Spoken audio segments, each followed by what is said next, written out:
Welcome to another episode of Spirits and Monsters of Old Seattle. When we left our brave investigators, they had just met their new best friend, Tobias Pierce. See how long that is. Yeah, I mean, best friend is how you would describe someone who could be physically described as a sack of old leather with some bones in it, right? That's best friend material. That's friend-shaped right there. Mm-hmm. That's a good drinking buddy right there. If not friend-shaped, why full of bones? Bone mean friend. Oh, no. That's what I know. I mean, that's what Julian told me. I feel like as Julian, I should say something as Phoenix. I'm just, no.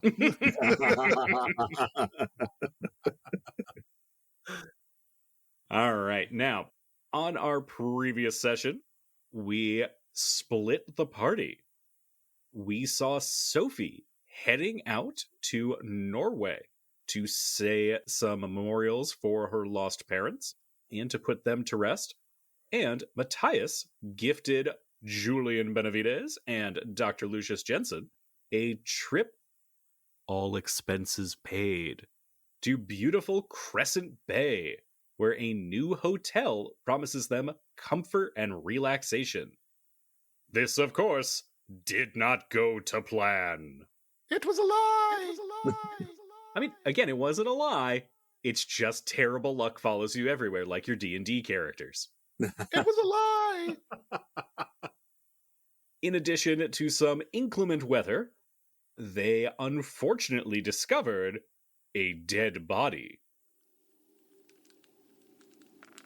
An old friend of old Agda's and a former member of the library was split open from navel to collarbone. And as Dr. Jensen soon realized, was not disemboweled, was unemboweled. Strangely, many of her organs were just missing, like something in the night had eaten them. After making this grisly discovery, they raced back to the hotel and saw a couple of vatir, a type of very small house fossil. The vatir raced not inside, but to a nearby shack. And they met groundskeeper Tobias Pierce, discovering that he had the site, and that they likely had to confront something supernatural here in Crescent Bay. They were going to, of course, immediately split up. Because none of these people have seen a horror movie, because films haven't been invented yet. I mean, yeah, can you blame us? Yes, 100% yet. Dr. Jensen and Tobias were heading over to Olga's body to attempt to move that and put that somewhere more secure, while Julian was going to head back into the hotel and, let me check my notes, was going to the bar. Very important work. Mm-hmm. I mean, it's important shit. It's certainly on brand shit. I mean, nothing's more important than the brand, man. The brand and the brandy. Hey, but Hey-o. So we join our brave investigators in action.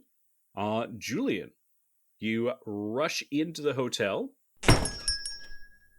Everything is very still, very quiet at the moment. There are some lanterns that are on the walls, some lights still on, but definitely things have been starting to kind of bed down for the evening. Do I see Lisa? Lisa is not out and about at the moment. Okay. No problem. Yeah, I'm just going to make my way over to the bar, walk behind it, and find the nicest, truly the nicest bottle of liquor that I can find. You find a very old, well-aged bottle of scotch. Oh, Dr. Jensen would love this, but there's more important things to worry about right now. I will go ahead and grab that and make my way back to the caretaker's area there, the cottage. Mm-hmm. hovel, shack, And you can easily kind of jog back through the snow. And I'm just looking for the Vatir if they seem to be around. Hello, my friends, little folk. After a moment, you see a little rat-like face poke out from underneath one of the legs of the rocking chair. Hello? Ah, yes, hello. Pardon, I know that me and my colleague just kind of barged into your fine establishment here. Wanted to make sure you knew that we were well-intentioned and well-meaning. I offer you this gift, and I will present the bottle of booze. The Vatir stares at it, looks up at you, looks at the bottle. Oh my god, I don't think I can carry that. Oh, understood. Is there somewhere I can take it for you, or would you like to grab more of your own friends? If you put it down, we'll just figure it out. Well, far be it from me to question such sound logic. I shall do so. And I will set it down gently. Mm-hmm. You begin to see little faces kind of poking up, squirming in from under the door, looking very excited. Kind of a general murmur of conversation is happening as they're all looking back and forth like, ooh, wow, oh my god. They are very excited to bring that back to their colony. Do you need me to open it for you before you go? Oh, no, we can definitely take care of that. I'm sure you can. A little mouse-like one looks very excited, like, the cork's the best part! And with that, I guess the other two have already made their way out, so I will head back into the hotel and amuse myself and see if I can strike up a conversation with anyone who might happen to be down there. Sounds good. As Julian makes his way back in from the cold snow, we cut back over to Dr. Jensen and Tobias. Zach, did Tobias have a spare coat for the poor doctor? He did. Who has been walking around in the cold? Yeah, he did. It's nowhere near as nice as like his big fur coat that he has, big pelt His ridiculousness. This is more like a very well worn, very weather beaten kind of rain slicker thing. Mm-hmm. It has a definite odor. Like this raincoat's seen some shit, man. And some rain. Maybe literally, depending on the smell. Lucius is just going to lie to himself and say, tell him it's just moldy, mildewy, whatever. Absolutely, yeah. Totally, like it's better than no jacket. So yeah. It smells of hard work and wild animals. Yes, exactly. Tobias is kind of deftly trudging through the snow. Seems very used to this kind of weather. Now, remind me, did Tobias bring the shotgun with him, or did he leave that back at the cottage? Yeah, probably brought it with him. There's an unemboweled hotel guest lying in the snow. Something is afoot. Yeah, definitely brought it with him. Where is she? The body? Where's the body? She was just over there. All right. You can see there's a little sheen of snow over it, but the snow all around is soaked red. Does it look like there's been like any new kind of disturbances around the body, or like? No. Okay. Then Tobias will get on one side and then motion for the good doctor to get on the other and start hauling the poor Olga back to the hotel. Yep. All right. And can I get a vigilance test from the two of you? Oh my. Oh boy. Oh my goodness, it's my first test. That's a big old goose egg. And out of how many dice? 5? Okay, so 0 out of 5. 0 out of 5, yeah. Excellent. We're doing great. Out of 6 dice, nothing. All right. Fabulous.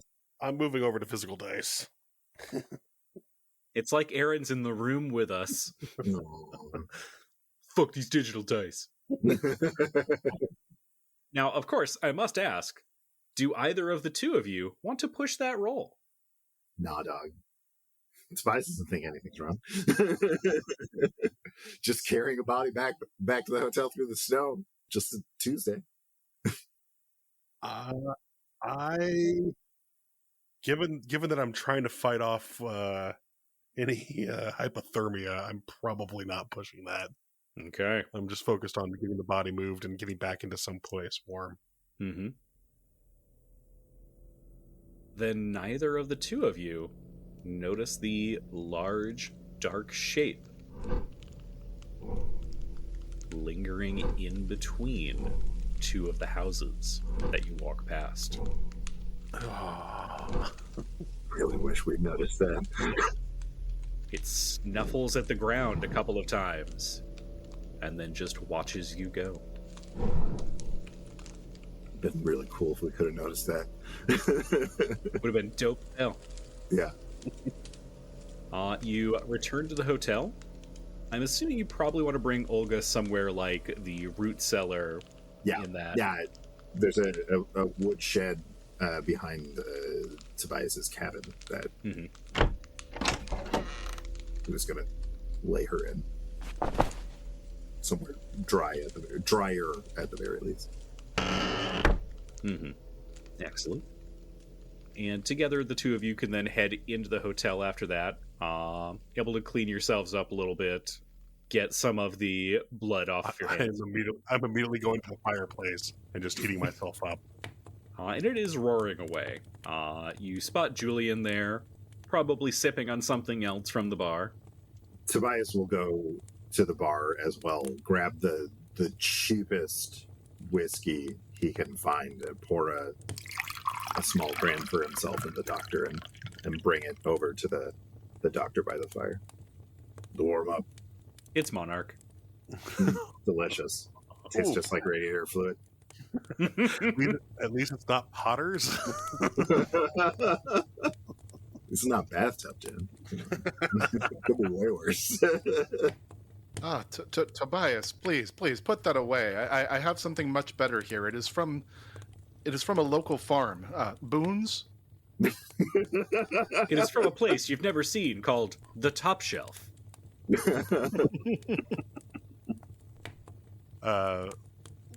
Lucius will cheer at the shot and will still take it and probably wince, not ready for the bottom shelf.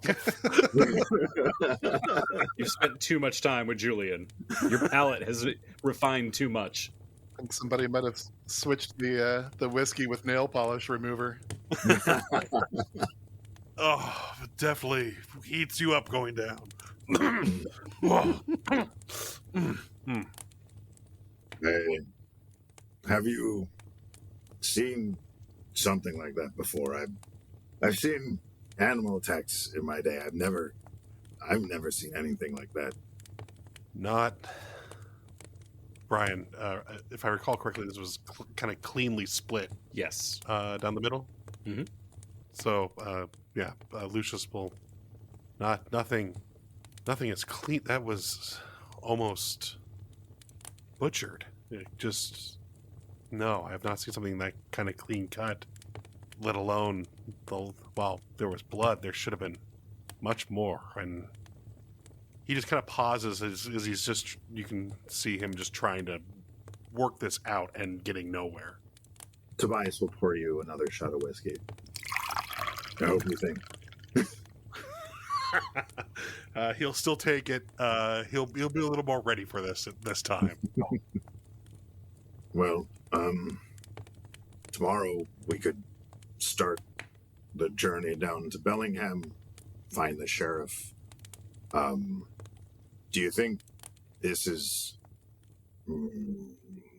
unnatural, or? Lucius will kind of look to Julian Have you heard of any Vossen that would be something so...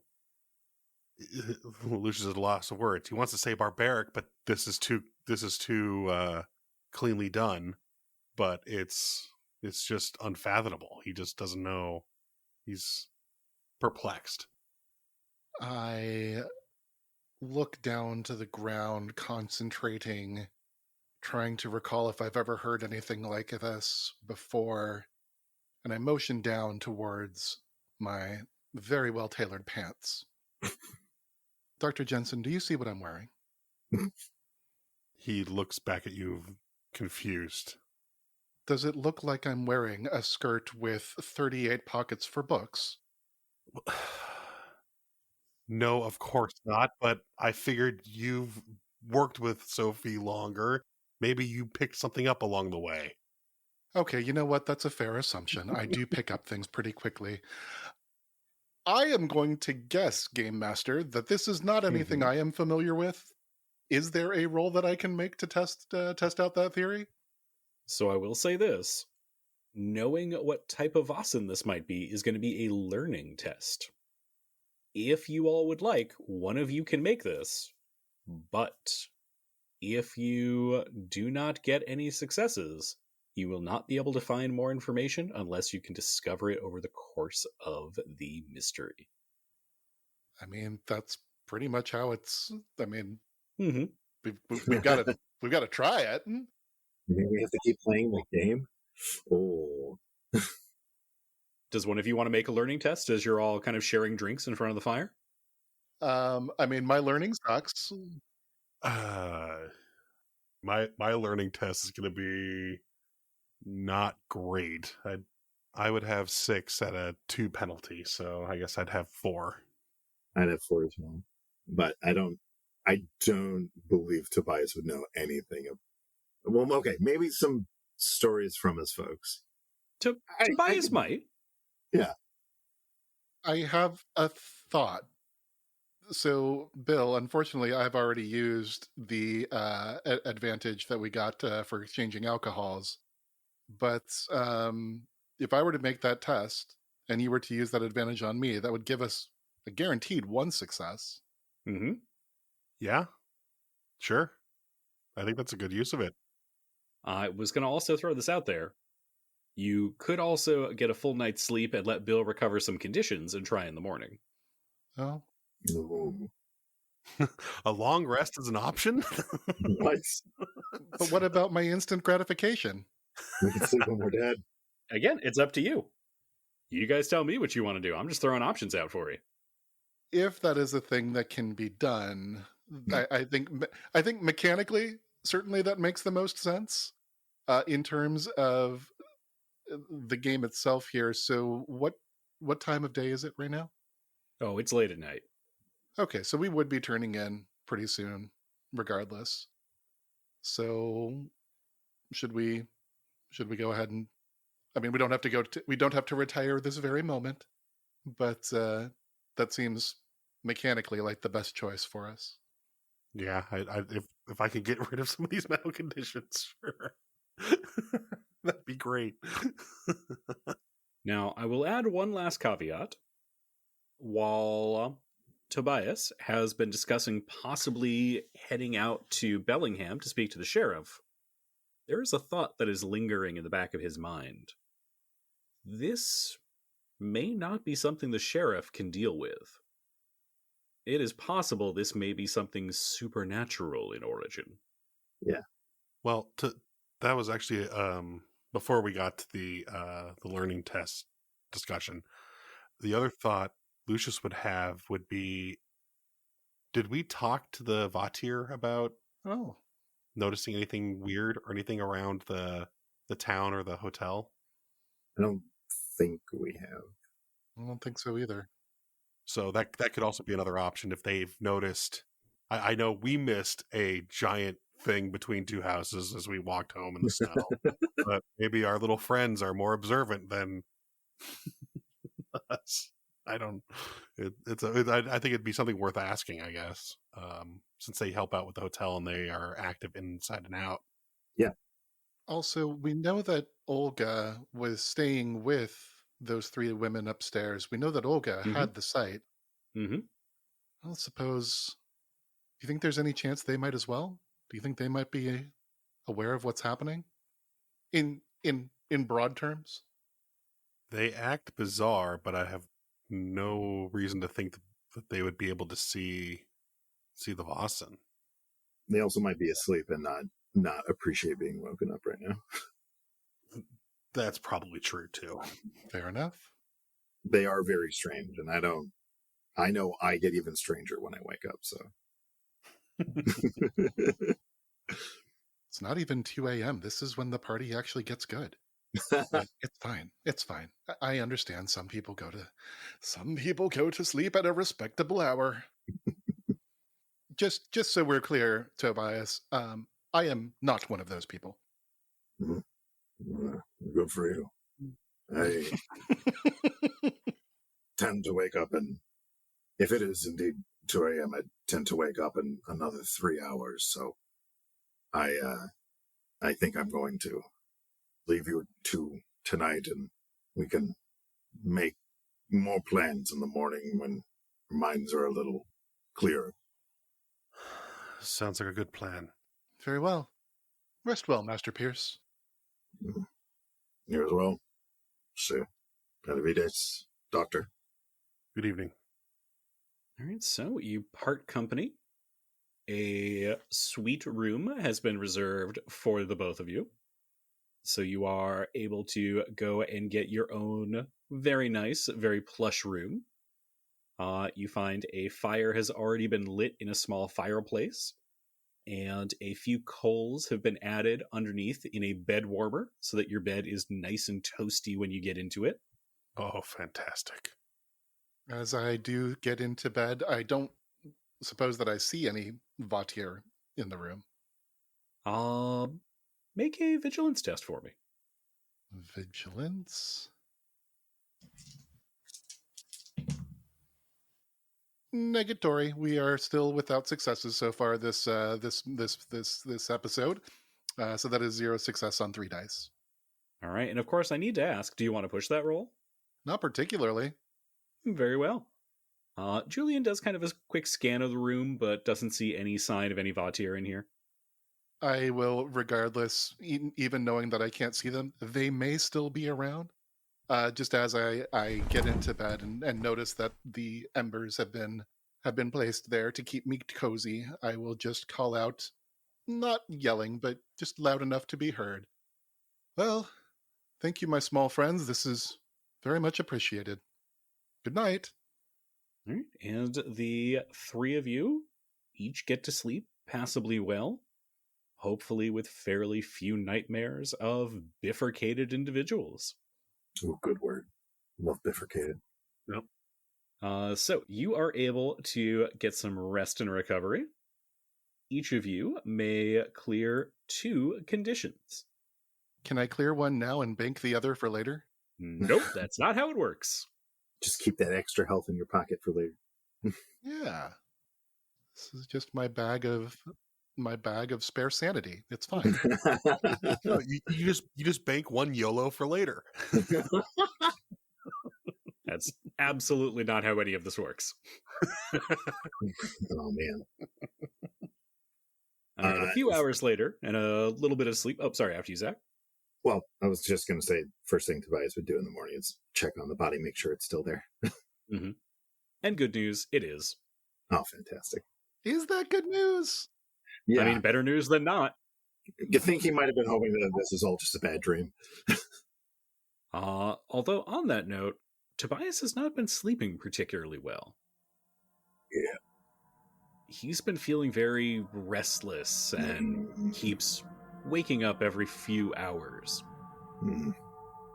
It could be just the effect of age and restlessness on the body, but this was happening even before he saw this woman torn in half. So it's certainly not just a malady of the mind.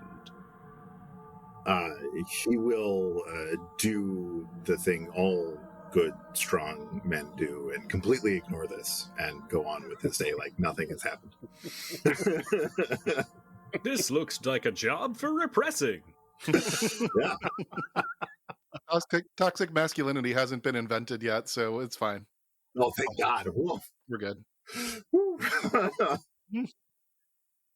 So as the sun kind of starts to rise, I'm sure that Tobias is up. What times do Dr. Jensen and our good Mr. Benavides wake up on this vacation of theirs? Well, given how cold, tired, and drinking cheap whiskey Dr. Jensen was the night before, and then slipping into the bed with the cold warmers, he probably went out like a light immediately and then just slept for like probably past 9 or 10. Just dead to the world, kind of wake up. But feeling a lot better, at least a little more mentally refreshed. Mm-hmm.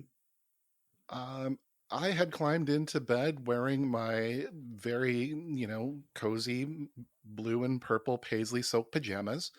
The eye mask over my eyes is keeping any light out. I'm waking up when someone comes to get me. Julian lets the morning come to him. Marvelous. And very on brand. All right, so clearly Tobias is up earliest out of a lot of you. Oh, yeah. Splitting some wood, making sure things are set for the Vatir to help out. Mm-hmm. Putting out a little porridge for them. Yep. A little porridge. Some more hard cheese. Mm-hmm. Which they appreciate because it goes fantastic with their very expensive top shelf brandy. Scotch, please. Oh, Scotch, right. Mm-hmm. Around like 7:30 or 8 o'clock, the work in the kitchen gets wrapped up, and Lisa is beginning to put out breakfast.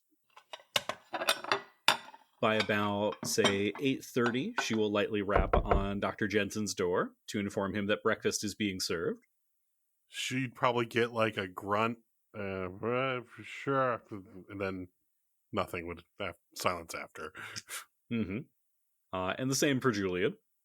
Good morning. Good morning, Mr. Benavides. Is there anything that I can make for you for breakfast? I think about that for a moment and consider requesting something overly elaborate but I like her, and anything you're preparing will be fine. Thanks so much, Lisa. I appreciate you. You're a wonderful human. Thank you, sir. We'll have food ready for you in just a few minutes, so feel free to come down whenever you're ready. Bless you, my dear. Your traveling companion seems to be in rough shape this morning. Yes, that is not just this morning. Oh, good to know. And she quickly hustles away. I will get dressed and make my way down. There is a not elaborate breakfast put out, but a nice enough spread. There are eggs, there's toast, there are some juices, there is some coffee that's been brewed. So you've got a few different options available for you.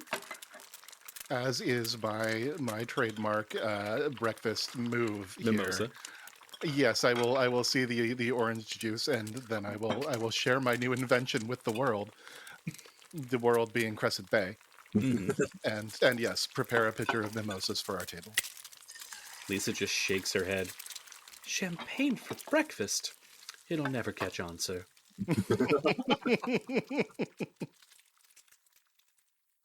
Now, Julian, you notice that Lisa is also preparing quite a bit of food on a plate to bring upstairs. So on like a little serving tray, she's got 3 different plates of bacon. One of them has slices of ham on it. One of them has some toast. One of them has some fried eggs. I see this and kind of nod over towards my companions here. don't suppose that's going up to Olga's suite, do you? I'm assuming I haven't seen any of the three downstairs. Nope. For several days now, the three of them have been requesting meals delivered. Well, the four of them have been requesting meals delivered up to their rooms. I've seen Olga come down a few times, but lately her three traveling companions have kept very much to themselves. Also, just quick reality check for me here. Lisa would not know that of Olga's fate at this point, correct? Unless somebody has told her.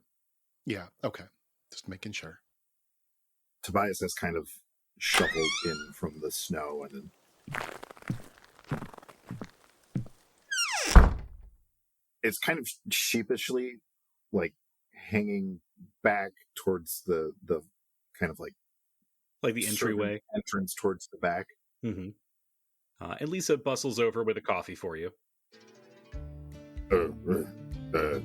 Thank you, Lisa. I don't want to bother you during breakfast, but Well, spit it out. What's going on? Miss Olga, she's... Is she making some kind of demands on you, sir? No, she's left for the day already and won't be requiring breakfast. She passed while I was splitting the wood. Oh, okay. Passed by me, not on. Zach, can I get a manipulation test from you? Oh, man. Absolutely. So good. So good. Ooh, we're gonna roll it a whole 2 dice. Let's see. What are you, Dr. Jensen? Ooh, well, surprising no one. Did not roll any 6s on those 2. All right, so 0 Do successes you on want 2 to push dice. that roll? Hey, that's my line. Actually, you know, for Lisa's sake, yeah, I think Tobias would want to push it. All right, go for it. Hey! Hell yeah! Hell yeah! But that is definitely going to make him. All right, now before you decide your condition, what did you get on your roll? I got 1 success. All right, 1 success on 2 dice. Now, what condition are you going to gain from this?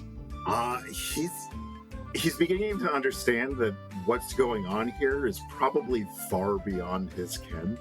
Like he's ill-equipped to be doing this, especially he doesn't want to be doing this for Lisa. And so he's kind of angry with the whole situation, with Olga especially for being dead in the snow and split in two. How dare she? The sheer peak of it.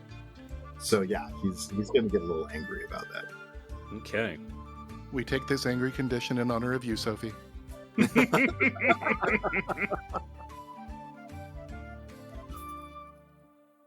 So she kind of rests a hand on Tobias's shoulder.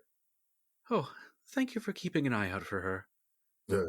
There's been something strange with her and those artists. I can't quite put my finger on it, but there's just something a little off about them, don't you think? Yes. Yes. What would you say specifically? Well, I've seen some of their artwork, and it's very bad. Not to mention those 3 women that were with Olga. I haven't seen them leave their room for, gosh, maybe 4 days now. And before that, they were hiking? Who comes to this town to hike in the winter? Yes, that did. Lisa, did they say where they were hiking? They said they wanted to see the hills. Allegedly to paint seascapes, but I don't believe them. I don't know, something just doesn't add up, you know? Our hills are really nothing to look at. We have very boring hills here. Well, I mean, there's the cliffs and you could get a good view of the lighthouse, I suppose, but still, it's terribly cold. You'd think they'd do something like that during the summer. Yes. Thank you, Lisa. Sorry to interrupt your work. I'll let you know if I see Miss Olga when she comes back. Of course. And I'm sure we'll find Catherine soon. I'm sure she'll turn up. Yes. Yes, and it must be so difficult taking care of this entire hotel on your own. You know, Lisa, why don't you let me assist you here? I can take that tray up.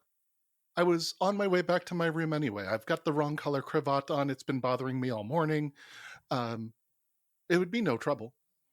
Oh, well, thank you. I shouldn't let a guest do that, but if you're offering, I wouldn't mind terribly. Thank you. Please don't think of me as a guest. Think of me as a fabulous performer who just likes helping out. Your voice sounds very familiar. Have I heard that somewhere before? I mean, it's possible. Well, you should be a singer. And she leaves the tray to you to run upstairs. Bill, has Dr. Jensen actually woken up yet, or is he still just dead to the world? He's probably moving slowly to get up. He's not moving quick by any means, but he'll be awake and in the process of getting presentable. Excellent. I'm sorry, I didn't realize you hadn't joined us yet. But so if it's just myself and Tobias for now, then I think I'm going to go head on up and maybe talk to. Would you care to accompany me? Yes. I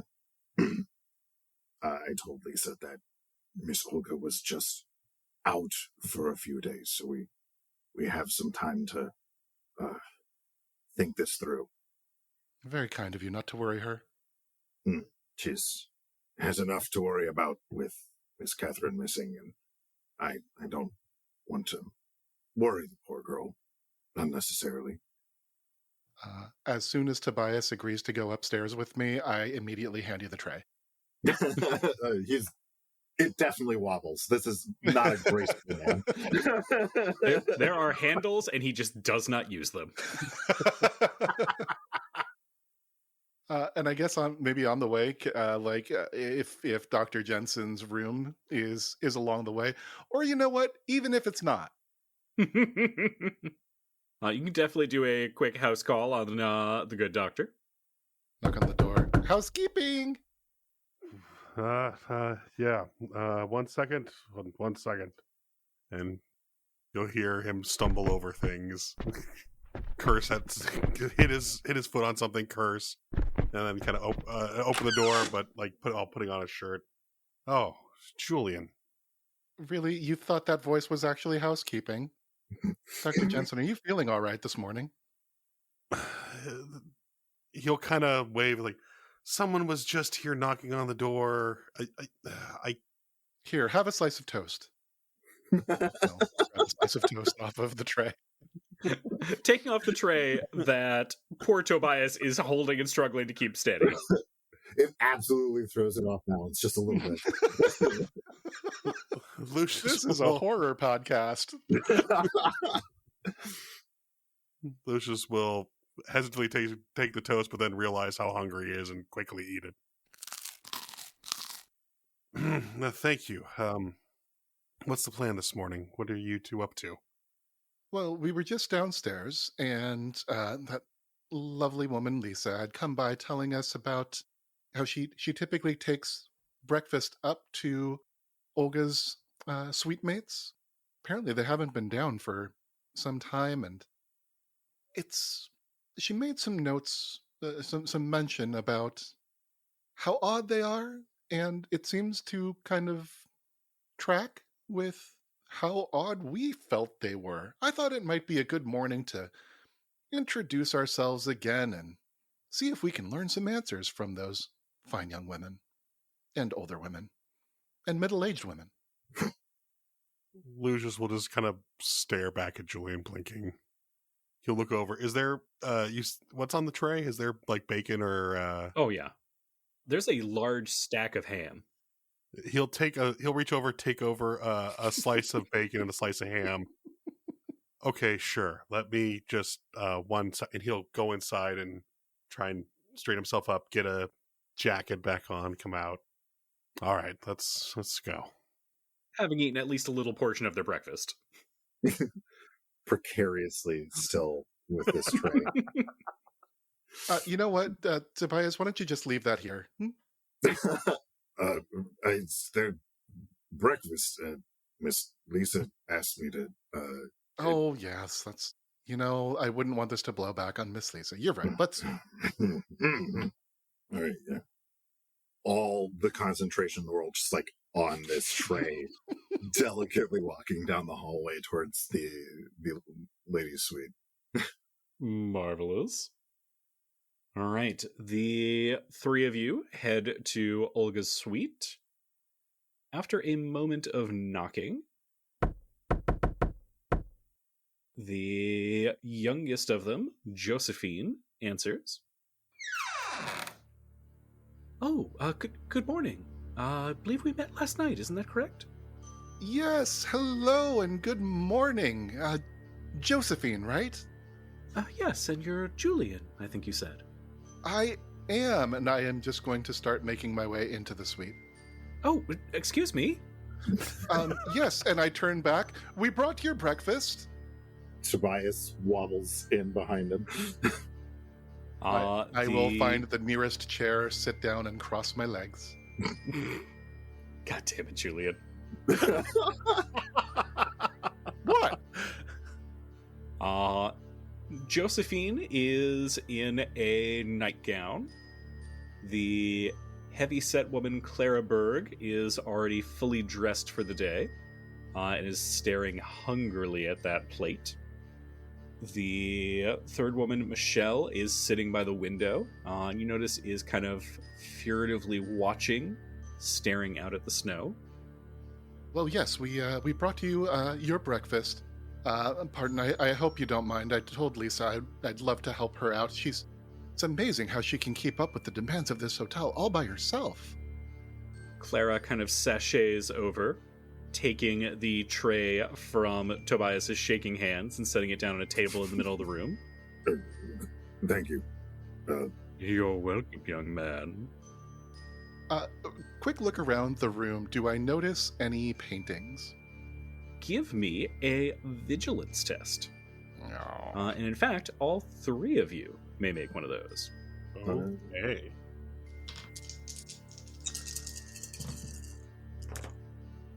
For Julian, that is 1 success on 4 dice. 1 success for Tobias on 4 dice. Okay. No successes on 8 dice for Lucius. Oh, damn! A lot of 5s. No 6s. Now, Bill, as always, do you want to push that roll? It's gone so well for you in the past. No, I'm not reacquiring my conditions first thing in the morning. Very well. You take a kind of quick look around the place. You are easily able to spot a couple of paintings that have been propped up in the corner. To Tobias, they look fine. They look like paintings. All right, yeah. Julian, you know art. You certainly know expensive art. You certainly know bad art. And this is definitely bad. This is the work of someone who clearly has no passion for a craft. It is half-done work by someone who is not putting their heart into it. Can I tell what it is attempting to portray? Mm-hmm. Yep. It is just paintings of, like, the seaside. There are some gulls, you see the water, you see kind of the cliff faces, but it's not good. This is painting done by someone who doesn't care. Now, Julian and Tobias both got a success, correct? Mm-hmm. Okay, you spot a few other things. Dr. Jensen, you were able to see that painting. They're just in the corner. They're not hard to spot. However, you are a little distracted in this room, as that woman Clara Berg, as she's eating her bacon, is just staring at you in a hungry kind of way. Oh, no. Maybe it's cannibalism. Maybe she's flirting with you. Maybe you can't tell. You did just wake up. Mm-hmm. Now, interestingly, there are a couple of things that stand out. Hungry eyes. Sorry. Legally parody. Julian, there are a few things in the room that are not quite right. You spot a library bookcase right next to the large open closet, and several of the books that are on that bookshelf are ones you've seen before at the library. Strange tomes on the occult, on magic, on witchcraft. Also, before Josephine casually steps over and closes the closet door, you spot what look like black robes hanging inside of it, and black candles.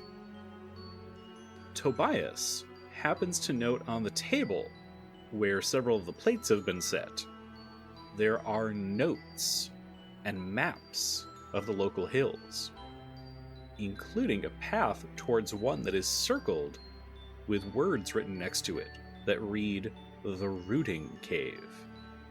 Does Tobias kind of recognize the area that was circled? Well enough that he thinks he could find that. Wait, does he know anything about that area as well? Give me a learning test. Oh, dang. Ooh. Tobias is on fire. That's 2 successes and 4 dice, baby. Hell yeah. So you haven't been around this area for super long. Like, you didn't grow up around here. But you're a groundskeeper. You hear people chat. Every now and then you hear something from a guest or two, or from the locals. And you've heard that some of the hills have a legend and reputation for supernatural powers. It's claimed somewhere out in the hills is a cavern that can be used to commune with the devil. Oh my. There's been many a teenager who has dared one another over a drink to try and get out and find the Rooting Cave. Mm-hmm. You don't think they ever actually do it, though. Tobias will tuck that away to share with the 2 gentlemen later. I will be slightly less subtle, and I'm Shock. going to... I know, right? You never saw that coming.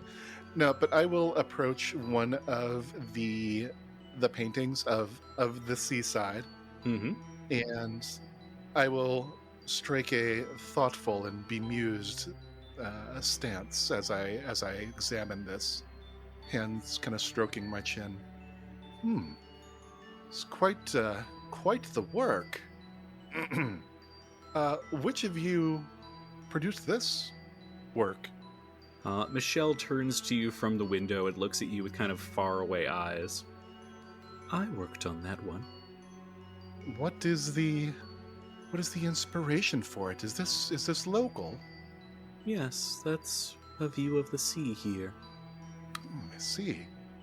Where did you study? This is, I can see influences of insert reference that Julian would come up with here that Phoenix is unaware of. I can see references of art. See, the funny thing is, yeah, I am playing Julian here, but I really pretty much am Tobias in this scenario.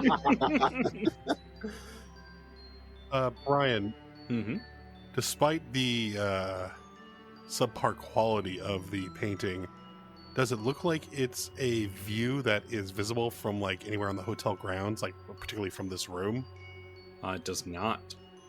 It definitely looks like something that would have had to be captured out in the hills.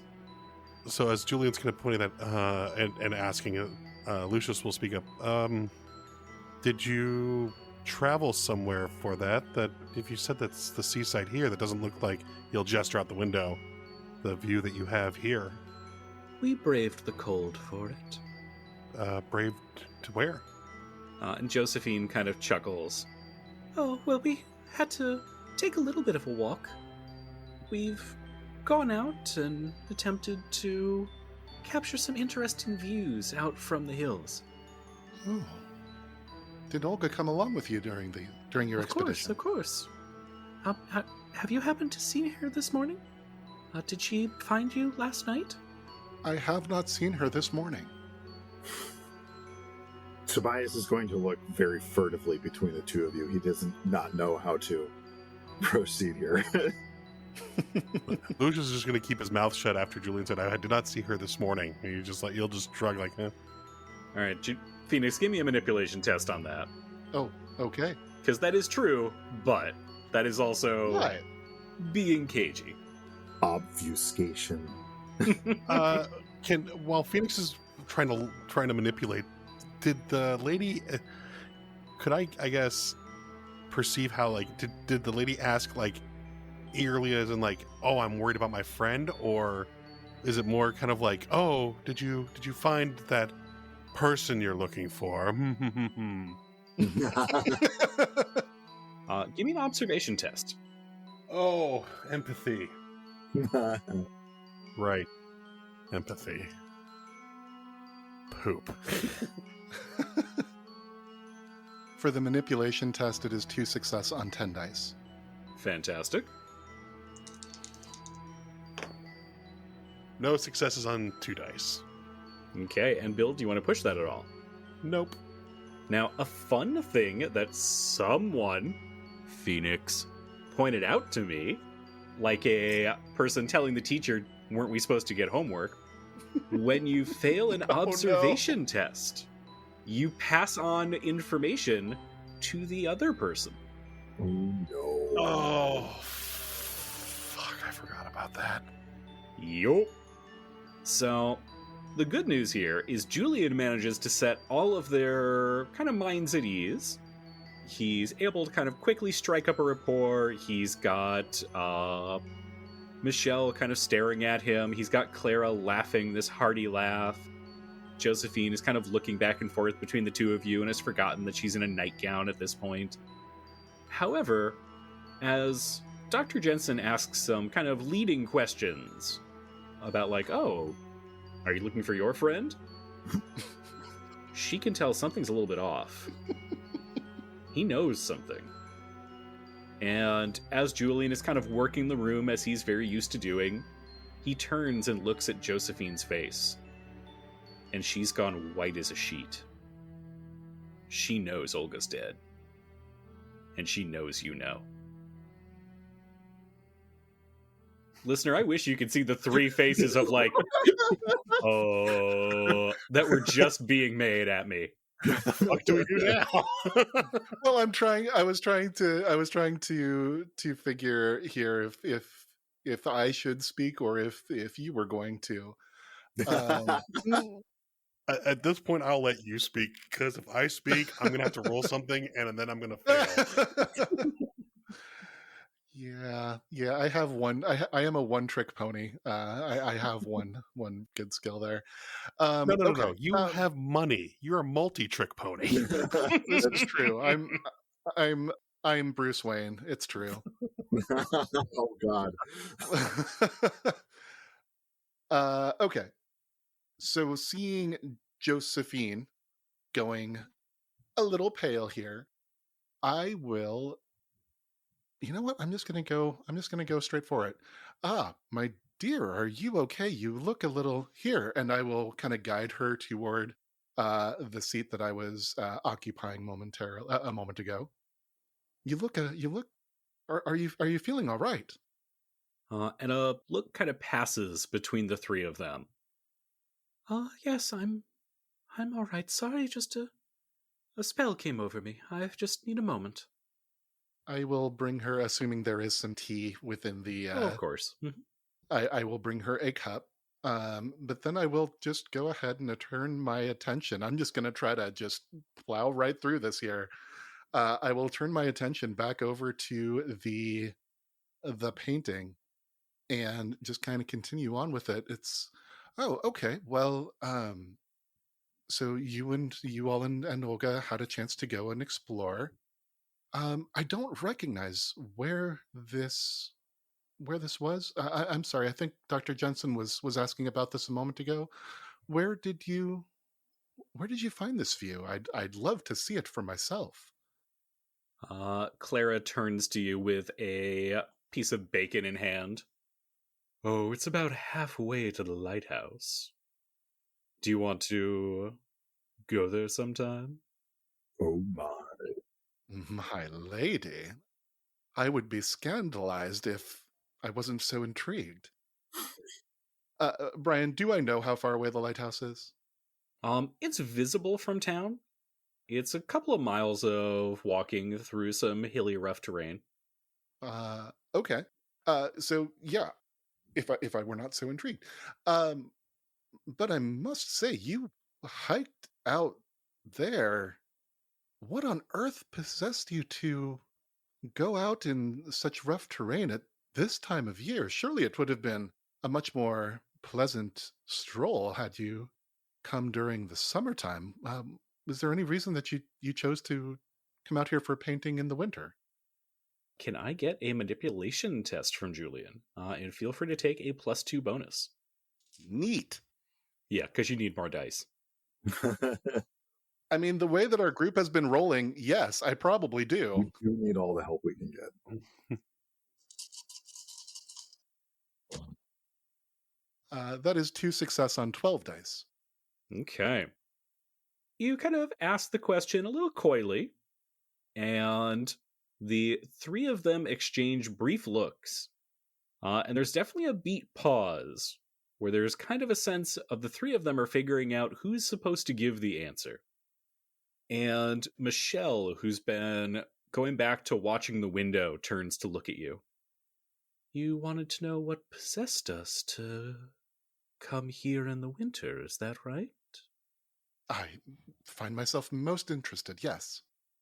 It was Olga and her promises about the beautiful vistas we could see. Michelle briefly looks distracted. Like her head tilts a little to the side, like she's hearing someone else. And then she looks back at you. Have you also come here for the interesting vistas? Well, I came because I'm on a bit of a vacation. It is sometimes good to rest one's sight, wouldn't you say? Most definitely. Before I speak further, I think, Brian, you were picking up what I was trying to communicate there with resting my sight. Mm-hmm. Am I getting the feeling, just to confirm, am I getting the feeling that she and I are talking about the same thing here? You think so. Okay. So, okay, we caught glimpses of like the robes and whatnot in the closet, which is now closed, but that is next to the bookshelf, which is which is on display, full of occult tomes. Mm-hmm. Okay. I will walk over to the bookcase and just pull one at random and kind of thumb through it. Yes, I think perhaps our sight can reveal all sorts of interesting things out in the world. And then I will dramatically snap the book closed. Excellent. You snap closed a copy of La Sorcière, a tome on Satanism and witchcraft from 1862. So not only is it material that I, wouldn't bother reading, but it's also sounds like in a foreign language that I can't comprehend. Well, it's French. Julian can speak with a French accent. I know how to include the ho-ho-hos as well as the next guy. Yes. I'm going to look to Tobias and Lucius. Tobias is giving you nothing, man. So far out of his depths. Tobias is just like, God, those paintings suck. But he's like, better than I could do. Zach, Mhm. here's the level that you're dealing with. Oh, it's not. Oh, Oh, no. like, this is on par to a little bit worse than Tobias could do if he was trying. Wow. Wow. Okay, wow. That's something. Mhm. That's your reference point. Okay, jeez. Yeah, really bad at art. All right, so in for a penny, in for a pound. I'm just going to go ahead and continue riding with this, and we'll see where this goes. I do look to my two companions, and I put the book back on the bookshelf. Shall we all speak plainly? Oh, do. I walk back over to the painting. This is terrible. Lucius will snort like cut off a laugh. Just excuse me. I'm sorry to say this is terrible, and I don't mean that as an insult so much as an observation that whoever you are, none of you are painters. What is your true relationship with Olga? The three again exchange quick looks. I'm not going to make you roll another manipulation test because you got this with your 2 successes. Josephine is the one who folds. We aren't painters, Mr. Julian. We followed and studied under Olga. She promised us a great many things, and we've traveled up and down the coast with her for some time. We're her students, her colleagues, her friends, and her coven. Lucius will cock an eyebrow at that word. Oh, God. This is not okay with me now. Suddenly we're dealing with the witch word. Okay. Tobias is not sure how much of this is normal for you guys, so he's just trying to roll with the punches. Witches. Okay. Oh, man. Brian, I don't mean to make things harder on myself, but this feels like one of those things where they just hit something very sensitive to Julian here. Is there some sort of a test that I should be making here? I'm not even sure what it is. What are you thinking? Just, what sort of a test would it be just not to lose my shit? Give me an empathy test. Just straight empathy? Just straight up and down empathy. 2 success on 5 dice. Ooh. Julian feels like the hairs on the back of his neck prickle up. The immediate feeling is, fuck this place, let's get the fuck out. But at the same time, he's had some processing time. He's had some time to grow over this last year. He's confronted supernatural monsters, he's broken curses, and he's able to pick up on 2 key pieces of detail. These women may identify themselves as witches, but there's no magic here. The power that a witch would have, they wouldn't be getting torn apart by some monster. They would be sending the monster. And further, looking over their faces, especially as kind of a quiet understanding begins to pass from Josephine to Clara to Michelle, these are human beings. They're women who have lost a friend and a mentor, and who are coming to grips with that. The kind of terrifying, mythic witches that Julian is familiar with, these ain't them. Okay. Thank you for that. Clara kind of leans in a little bit.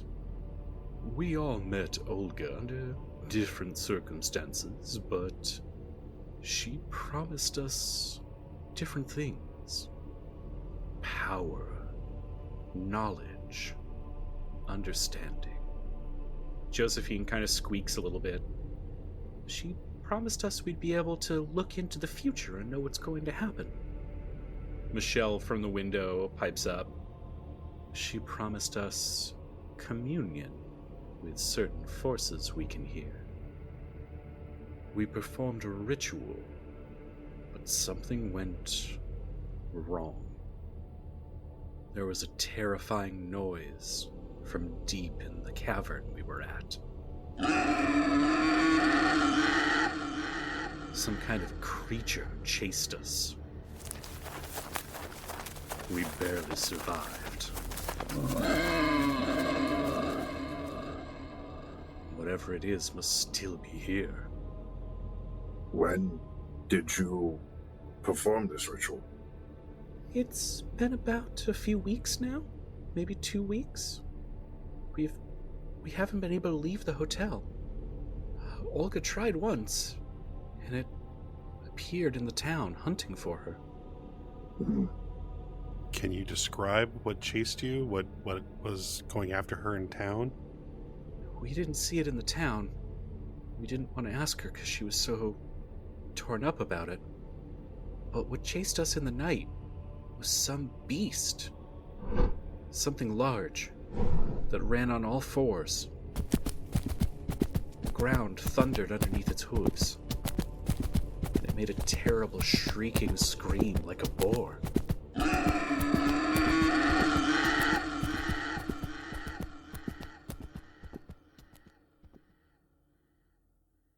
With that, one of you could make that learning test.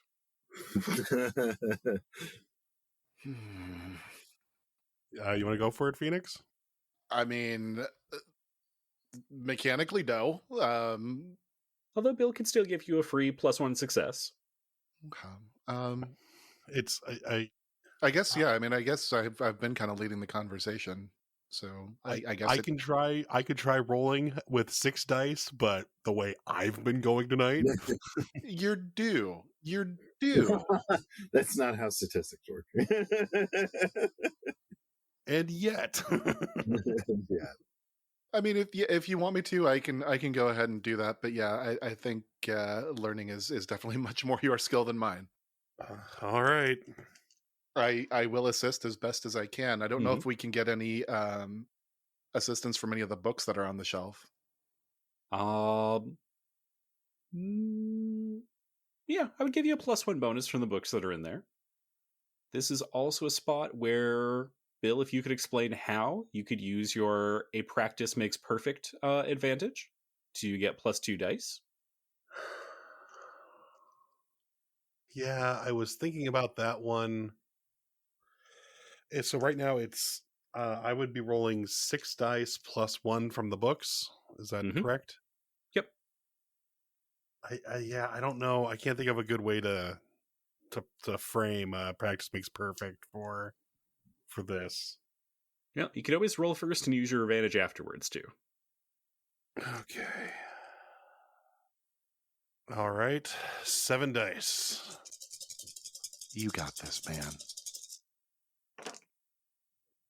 I'm pushing that roll. No. Did you have any successes? I had 0 successes on 7 dice. Oh. Now, you could, if you wanted to, use a practice makes perfect as an advantage now to add 2 more to it. A possible way that you could make that work is maybe some of the things you've seen Sophie do. So you've studied with her, you remember some of her kind of learning techniques. You could say, oh, whenever Sophie did this, here's how she would write down her ideas and what books she would have checked. Yeah, he'll try to... obviously, Sophie was the resident expert, and so he'll just try to recall... he'll try to recall the process that she goes through to kind of check off the boxes. So beating of hooves, a thunderous sound, react apparently negative to witches communing. So trying to like check off the things and go, okay, how would, and just, I guess to your point, how would she think about this? Try to practice being Sophie, I guess. Yep. So feel free to roll 2 more dice. I believe in you, Bill. Nope. And then you can roll all those on the push. So this is now 9 dice. Oh, God. Can I please just get 1 success? Fuck me sideways. Oh, Bill. Bill, no. So on 9 dice, 4 successes. Oh, shit. That's the opposite kind of fuck me sideways that I expected to hear. Yeah, no, it apparently just all came at once. Yep. All right, so good news. You are very certain you know what this is. Dr. Jensen kind of takes a moment and he's thinking, he's processing. He has no idea. But then he really hones in, really kind of goes through in his mind. What could this be? What could this be? What could this be? And staring intently at the last slice of ham that's on that plate. Comes back to him. He is hungry. He is.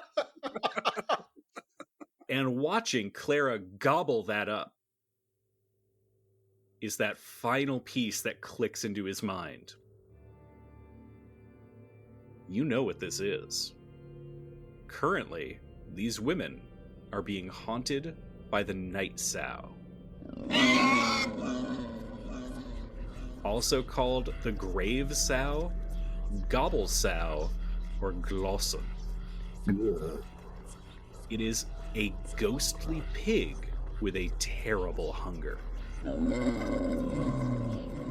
Their backs are covered in razor-sharp bristles, and they will attempt to run between a victim's legs, bisecting them from groin to clavicle. The Gobble Sow hungers for human intestines, but especially seeks out anyone with a touch of magic, or who has the sight. The Glosson prefers to come out at night and rest by day in graveyards. However, they can travel by day if they need to. Worst of all, the Glosson is not a naturally occurring Vasen, but the result of a terrible magical curse laid upon a person. A human being can be transformed into a Glosson through a curse laid upon them and then being exposed to magic. The creature's will isn't its own, and it must serve whoever bound it. They enforce their control through the possession of the Lindenwood staff. Whoever holds the staff controls the Gobble Sow. If you don't have the staff, you can temporarily distract the Glosson by leaving apples and nuts on the ground, which it will devour while temporarily forgetting everything else. Finally, Dr. Jensen remembers a passage that Sophie had shared with him about this creature, and he knows the Grave Sow's hunger isn't mere gluttony. Whenever it consumes the entrails of anyone with the sight, or who possesses even a trace amount of magic, it grows stronger. Finally, while holding that Linden staff will grant control over the Glosson, it's also the only way to free a person suffering from the curse. After that curse is broken, they will transform back and now possess the sight. So Lucius will kind of sit there and then jump down. Oh my God, I know. He'll kind of look up to Julian and then Tobias. We need apples. Apples and Lindenwood staff. This is a Glosson. Mm-hmm. Sorry. This is he'll just stop for a second. This Vasen's gonna be trouble. He'll look back to the ladies. Who were you trying to commune with What did you do exactly? And they will share there was a ritual that they performed in this strange cave that Olga led, which was supposed to grant them magical powers, let them speak to the dead, and let them commune with Satan. Oh. Commune with the devil. Fantastic. Did they reference any books or use anything as kind of their guidance? Olga knew it all. Okay. He'll kind of look to Tobias, and then he'll look back to them. You'll need to tell us how to get to this cave, and he'll kind of look back to Julian, and we will need to probably prepare. There's going to be some trouble here. Do I know the Night Sow will go after the people it's hunting, given the fact that they've basically been holed up safely in the hotel here? Do we know, is there anything I know that I would know from it that would help, like, I guess, protect it or keep it out? Or would that maybe be the Vatir that are helping protect? You suspect the Vatir are probably helping. Okay. The creature will struggle a little bit to get upstairs, so the fact that they're on the upper floor may be keeping them safe. Mm. And Vasin generally don't like to interact with other Vasin.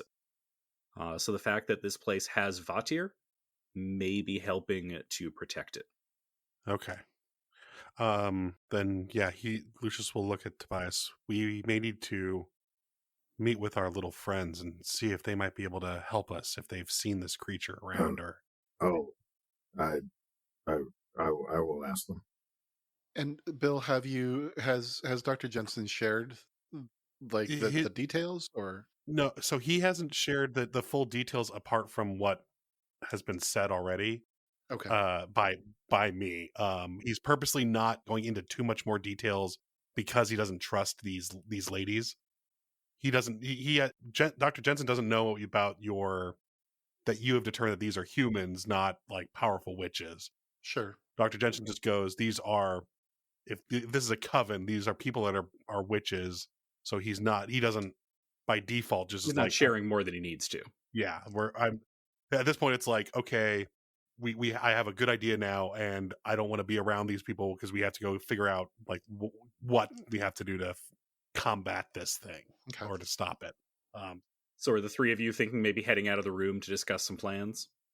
Yeah, I think so. Basically, like if we were like to reconvene at the bar or in Tobias's shed, mm-hmm. then basically wherever we are, when we get kind of privacy, Lucius will explain everything mm-hmm. and then share all the information he recalled about the Night Sow.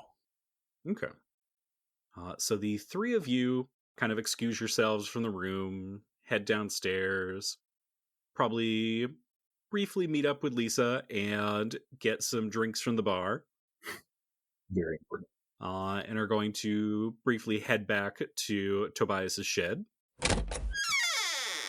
And as you head in, you don't notice the figure slipping out from the door. Michelle, wrapped up in a winter coat, begins walking into the town. She's quietly whispering to herself.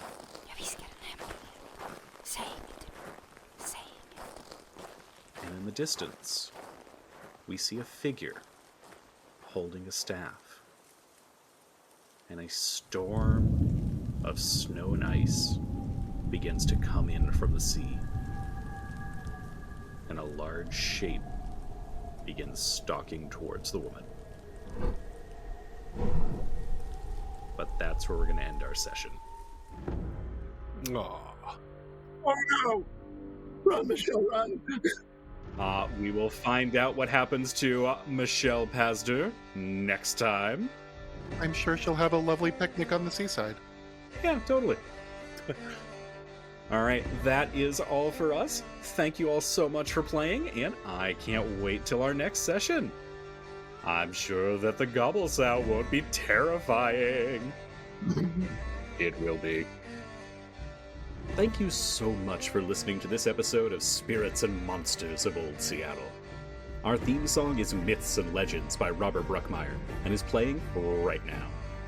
Our episode music is from the incredible Andreas Lundstrom's RPG soundtracks, and you can hear more of his work on the Sweden Rolls podcast. Our editor is Hannah Cheney. If you've enjoyed the show, it would mean the world to all of us if you could share it with a friend, or an acquaintance, a stranger, even an enemy. We're not super picky. However, it is the single best way to help us get new listeners and continue to grow. If you've really enjoyed the show and you want to let the world know just how much, we're launching a storefront where you can buy some cool gear and a Patreon. You'll find the links in our show notes. We'll be looking forward to sharing more stories of the Vossen in the Pacific Northwest. But until then, remember the motto of the library. Fear gives way to knowledge. Knowledge gives way to wisdom. And wisdom gives way to the truth. Until next time.